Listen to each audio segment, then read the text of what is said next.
بیماری‌های مختلفی هر از گاهی در گوشه از جهان شکل می‌گیرد و بعد از خسارت‌های چند میلیون و یا چند میلیارد دلاری از بین می‌روند.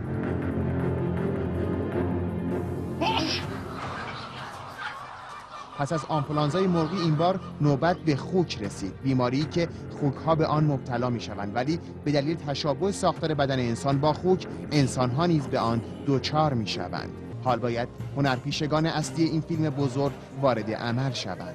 کارگردان به خوبی نقش خود را ایفا کرده و قهارترین و معروفترین بازیگران را برای یک فیلم پرفروش گرد هم جمع کرده است.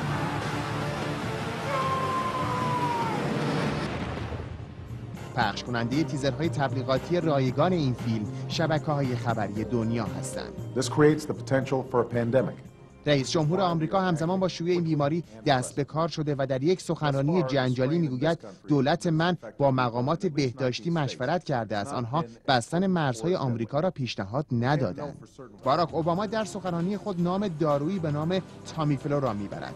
اما تامیفلو دارویی که رئیس جمهور آمریکا به آن اشاره میکند چیست؟ سازندگان مهربان آن چه کسانی هستند؟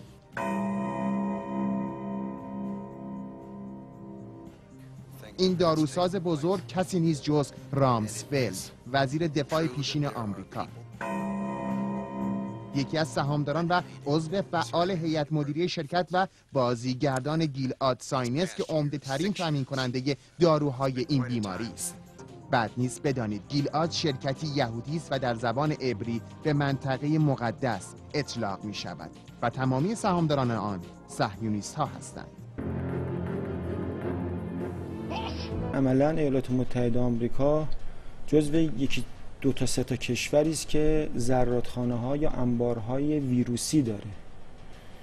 یکی از بزرگترین کشورهایی است که انبار آبله رو داره، ویروس آبله رو داره. و خیلی جالبه که سال گذشته ایشون چند ده میلیارد دلار اگر اشتباه نکنم 18 شاید این حدودا باشه سهام جدید این شرکت رو خریداری کرد. اگر ما بپذیریم به عنوان یه فرض که این یک آزمایشگاهی در مکزیک وجود داشته، یک آزمایشگاهی وجود داشتن کار میکردن، حالا توی مزرعه خوکی بوده غیره کار کرده، همین به طور خیلی سهوی و اشتباهی این ماده از اونجا سرایت کرده باشه و به بیرون آمده باشه، خود این نشان دهنده این هستش که یعنی ایالات متحده آمریکا در یک کشور پیرامونی و یا در یک کشور ثالث داره تحقیقات انجام میده و این تحقیقات در داخل خودش انجام نمیده و اینجا شاید دستش در رفته.